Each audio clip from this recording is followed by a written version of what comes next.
right, welcome to Sun, Sand, and Sold. This is a new podcast all about real estate, economics, and the lifestyle of South Florida.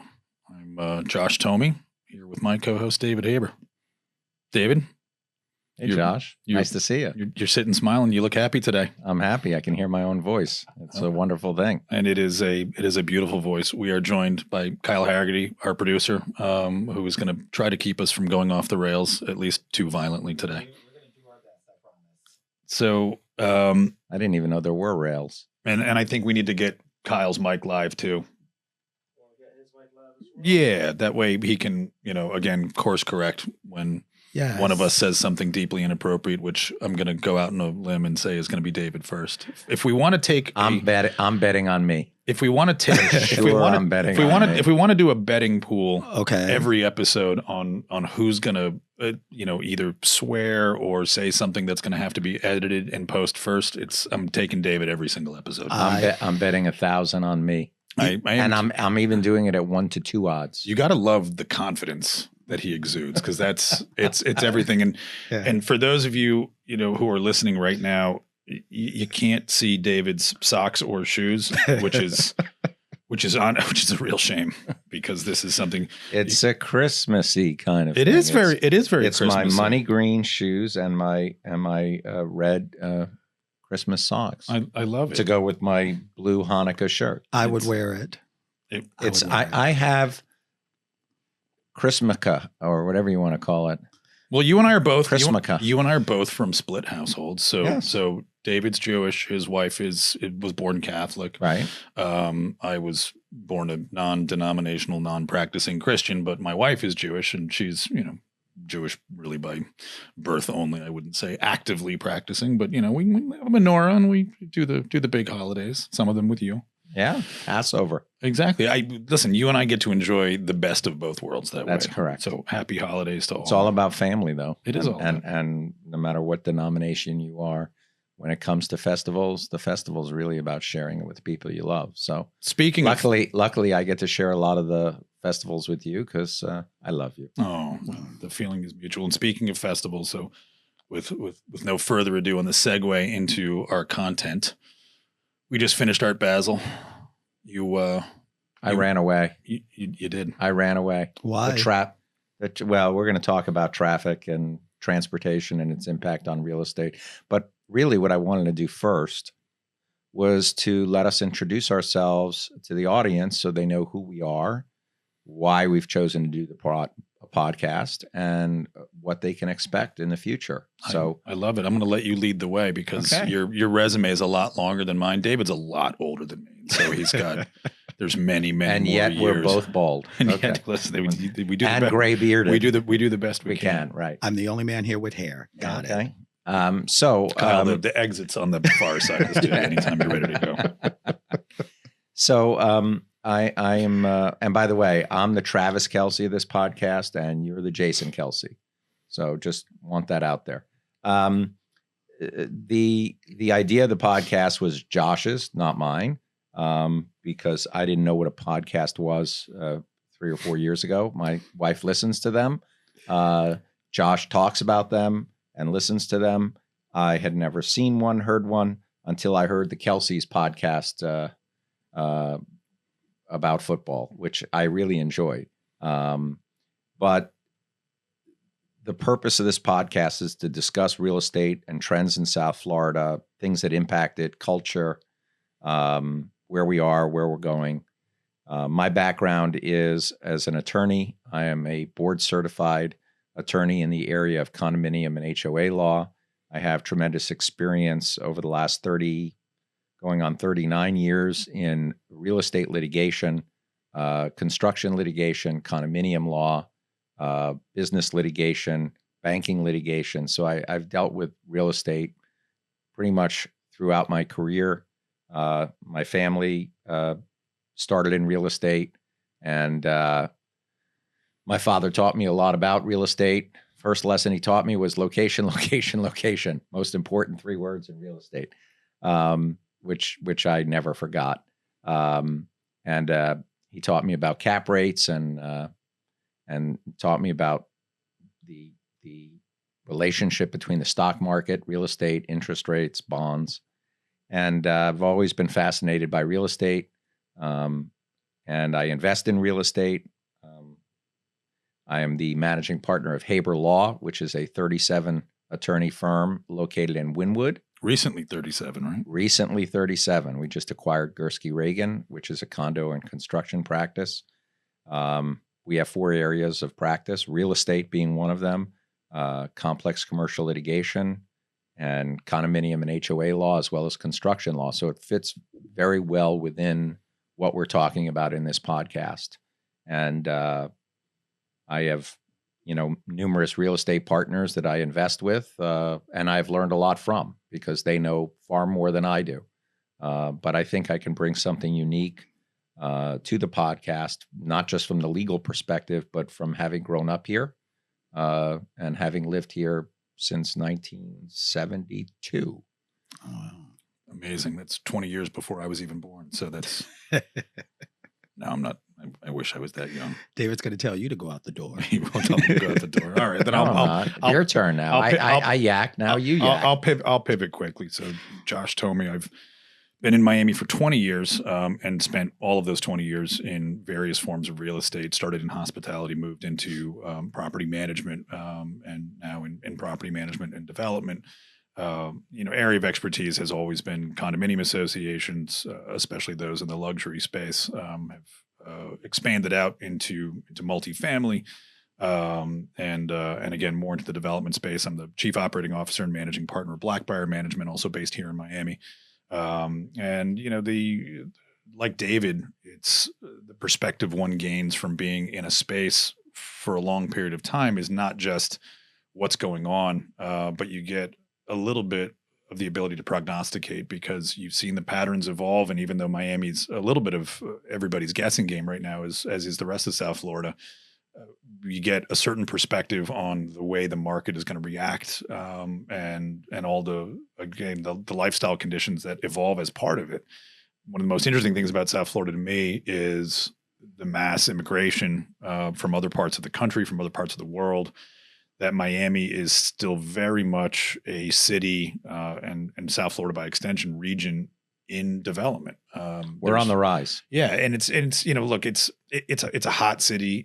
It's always sort of fashioned. It's hot come August. It's pretty damn hot. Look, we've always fashioned ourselves being some version of hot. Listen, I grew up in the Boston area, and I grew up in the 80s, and Miami Vice was how we knew Miami. Sin City. Yeah. And oh, no, that's Vegas. Isn't Vegas Sin City? I think we're the sizzling city. We're the East Coast equivalent. But agreed. Different now. There's real business here. There's real art. There's real culture.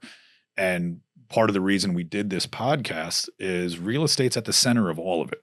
There's no aspect of life here in South Florida, and in fact in most major cities, that real estate does not touch some aspect of that. And whether it is the straight and narrow of real estate development, of real estate management, of real estate law, it is also how we understand where the latest trends are, what we're reading in the headlines on a daily basis. I mean, if you open up anything in a magazine or newspaper right now and you're talking about Miami, you're talking about, Jeff Bezos's return to Miami. You're talking about Ken Griffin and Citadel in Miami. You're talking about what's gone on in the mayor's office and the relationship with developers there, and some of the turbulence that's surrounded that.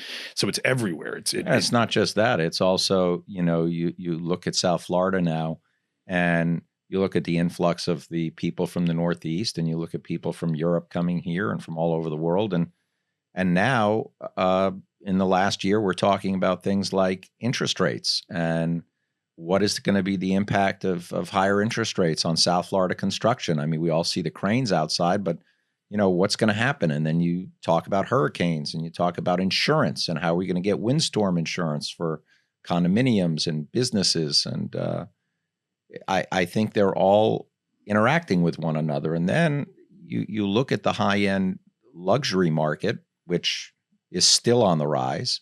They're selling properties for $50 million and above, because I guess rich people, have money no matter what's going on in the economy. But what you find is they need workers. And we're going to be talking about this during the podcast. Where do people live who work in South Florida, whether it's in Miami-Dade County or in Palm Beach or Broward, where you are providing a service industry to the uber wealthy, whether it be restaurant workers, hotel workers, cleaning personnel, maintenance people, mechanics, all the people that are needed to have your condominiums and high-end homes functioning.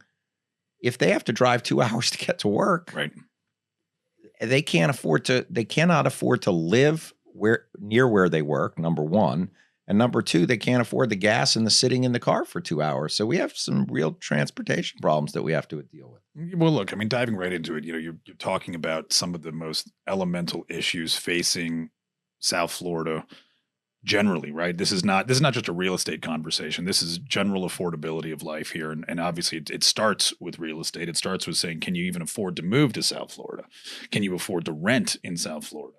The idea of a single family home anywhere in proximity to a downtown corridor is completely unthinkable. The answer is no. Right. Based on my children's rents currently, the answer is no, no, and no. It's inventory, right? There's no inventory. And even if there is inventory, the prices are unaffordable. And even if you can approach the price, you then look at what a mortgage costs when you're sitting at 7.5% or 8%. And again, it's not reality when you juxtapose it against what the average wages in South Florida are. And there's no real end in sight right now. Because we haven't thought far enough ahead. We're always doing things behind the 8 ball in South Florida when it comes to thinking, transportation. We have some unique issues in South Florida. One of which is people don't want to get out of their cars because of the summer rains. They don't want to go to stations. We have the problem of they can't go underground because other than the $2 trillion, actually it was $2 billion tunnel to go from 395 down to Dodge Island. There is no underground, and building rail systems above ground is very expensive. And with respect to Miami Beach, it's very controversial of bringing rail to the beach. That's been an on and off conversation for 2 to 3 decades. I was going to say it's got that 3 decades. Has to 3 predate decades. almost everything that we're talking about is how to connect the beach back to the mainland. 3 decades it's been going on, and there's been rightful, heavy debate on both sides as to the benefit and detriments of it. But you also have the issue of I used to be sitting on the Citizens Transportation Advisory Council, and I remember talking about taking a metro rail type system straight out west on 836 and then straight up and down 826 in order to get some of the congestion off the roads and put them on the rail system. Well, look, to credit the community to a degree, Brightline is real. It's working, outside of the fact that it has a pretty rough pedestrian safety record. I was just going to say it's working for the people on the train. It's not working for the people getting run over by the train. And I feel, and I say that tongue in cheek, but it's a real accident prone situation. It's a part real of it, problem. Part of it, I think the populace is not used to having to navigate around, public facilities Absolutely. like trains and buses because they don't exist in a very real way right now. Listen, it's like people riding on a bike here. People in cars aren't used to bikers sharing the road with them. And of course don't forget the fact that everybody, unfortunately and improperly, is on their phones while driving, and riding on a bike is a pretty scary thing here. Well, we're making this immediately sound like a terrible place to live already. It's nothing but murder train, and no way to get around the view. I do. You can't get around the. You know what? Kyle's right. When it comes to the view, it's all about the view. Absolutely. I'm not from here. I'm from Chicago. I'm from the Midwest, so I've only been here 4 years. You talk about affordability, you're talking about traffic, but people are still wanting to move down here. So my 2-part question is, why are people still wanting to move down here if it's not affordable and problems with traffic? And if they're considering it, what advice would you give them before they come here? Well, I'll tell you why they're coming. Young people are coming because they don't want to be up north where it's cold. They don't want the high tax rates up north. The idea of being able to go out in the sun in December, play golf, go to the beach, go to a Dolphins game, go to a Heat game. It's a young, exciting city with a lot going on. So for the young people, I get it. And for the people who have made it and are successful, it's like, hey, why do I want to sit in a northeastern city with, a political system that isn't working, paying taxes through the roof, and sitting in cold, snowy weather all the time? Well, let's also call a spade a spade. This is, the most Instagrammable city in the country. It has ubiquitous presence across all social media I got to look that platforms. word up, how you spell it. It's Can you tell me the what next break we're gonna Can you talk to me we're and gonna- tell me in real terms what you're saying? We're gonna have somebody please. I need a dictionary. Somebody please write on our Instagram or our X page what ubiquitous means. David will appreciate the definition. But no, the reality is it is a sexy city, and by all means, Miami has always been a sexy city. But for whatever reason, of late, it has captured enough attention. I think part of it is it's expanding the job base, right?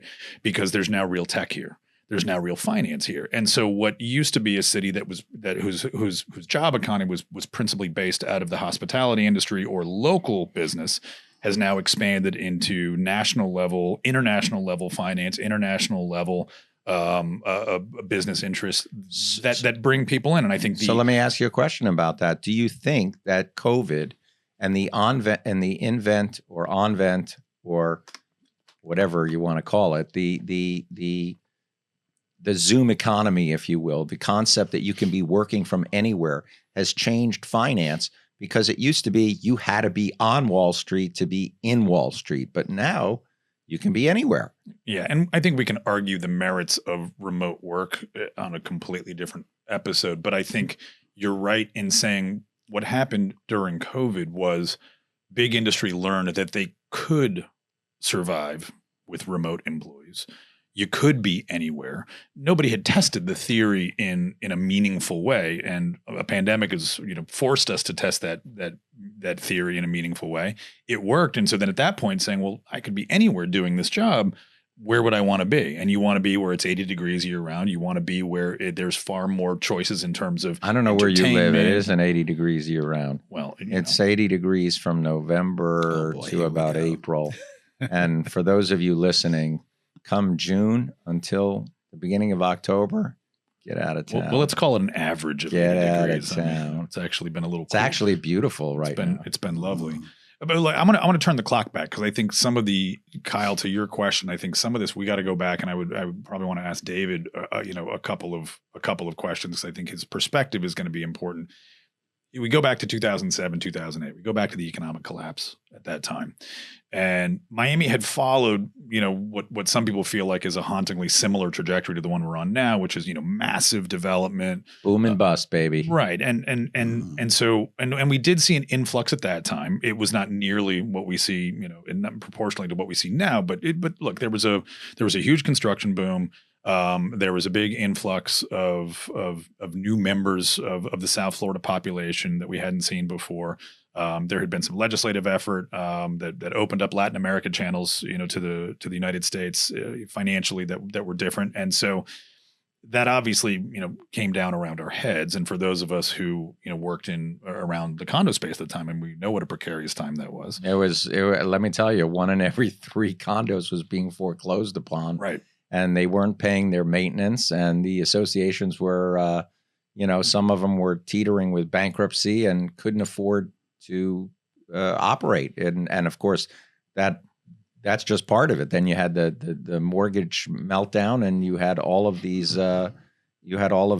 bundled mortgages, and you had this security-backed nonsense. And before you know it, we had a big bailout. Right. So obviously the economy recovered, Miami recovered, and now we're in a similar, albeit different in terms of the reasons behind it. We're in a similar boom economy right now.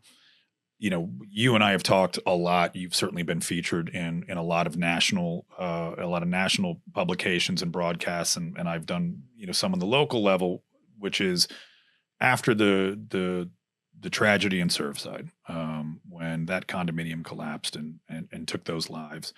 We saw a legislative effort from Florida that has fundamentally changed the economic outlook for condominiums. Now, we're not quite feeling all of its impacts yet because most of those laws don't take effect until 2025. but we're starting to see the foreshadowing Yeah, of that but impact. the seismic shift has occurred, and I can only describe it this way. It's now a pay as you go. It's no longer a kick the can down the road mentality of I'm not going to fix it, and I'm not going to put aside money to fix it because it probably won't break for 20 years, and I won't be here in 20 years. It's now pay as you go. You have to pay for the components. You have to pay for their life expectancy, Right. and you got to pay throughout the entirety of your living there. Right. So that is a fundamental change Right. in condo living. And what you're referring to is so Florida Senate Bill 4D, and then its clarifying bill of 154 essentially says condominium associations no longer have the ability to simply waive long-term capital reserves. This has always been part of the attribution of what may have happened at Surfside, was that there were long-term repairs that needed to be done, maintenance that needed to be done that never took place. Again, we don't know that is causal in that collapse, but we certainly know that particular association was dealing with some structural infirmities that were probably at least in part predicated on a lack of ongoing maintenance and repair that was required. The reason I brought back 2007, 2008 was to say there were macroeconomic conditions that caused the financial collapse.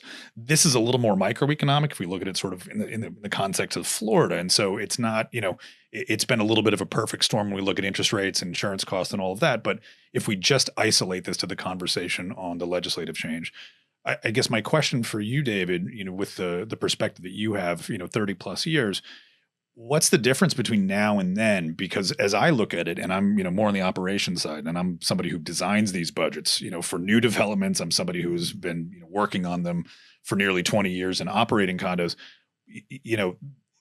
Condos are about to get a lot more expensive to live in. Not even a doubt. It's going to double the cost to live in a condo minimum. And I'm going to tell you why. Not only do you have the not able to waive reserves issue of 4D and the companion subsequent bills or laws, but you have the insurance issues that are now coming up as well. And what's happening in the insurance market, which is a whole nother podcast, just like the legislation is a whole nother podcast. We got to get that episode sponsored by an insurance company and then just absolutely rake them over the coals while they're on absolutely. the show. Absolutely. Why don't we get Citizens?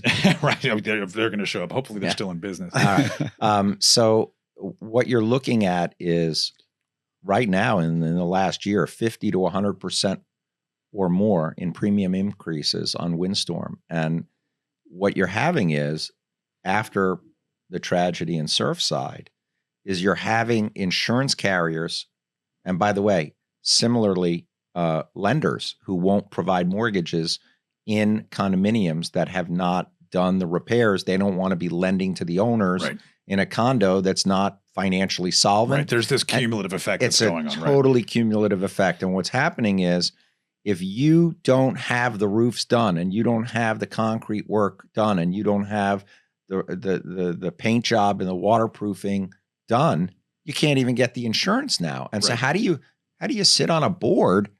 How do you sit on the board and stare at the bullet that says you're not insurable? Right. And that's if you can, and that's if you can get it to begin with, because the real culprit in the insurance crisis right now in Florida is the reinsurance market, right? So the big carriers have to get insurance themselves, and that reinsurance market is primarily overseas.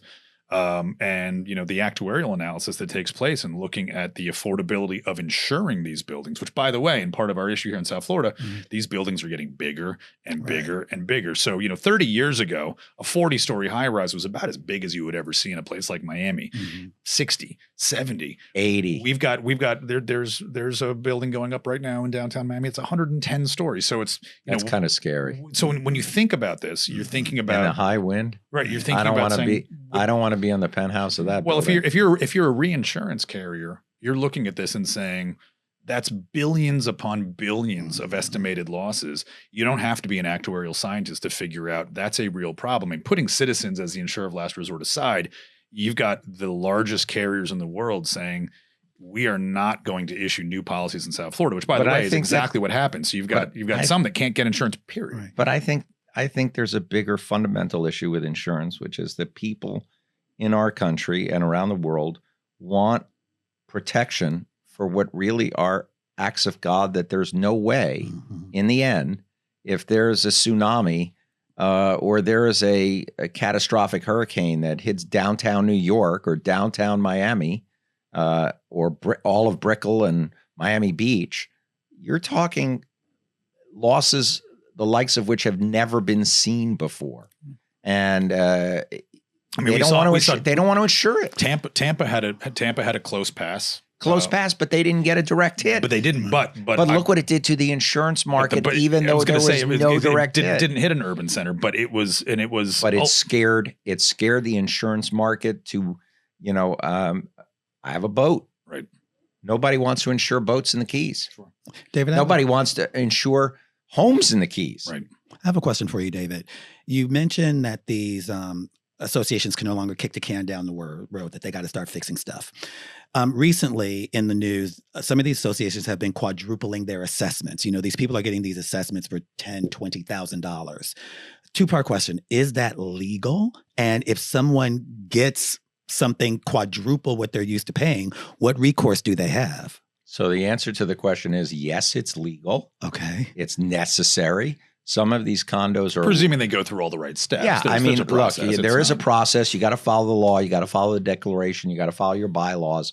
But presuming it's done properly, and presuming they get proper bids for the work that needs to get done, and presuming they get a proper structural integrity reserve study, and they do their proper, also part of the new legislation. Part of the new legislation, and they do all the things the way they're supposed to, and they dot their T's and they dot their I's, cross their T's. Yeah. Okay, I'll get that right one of these days.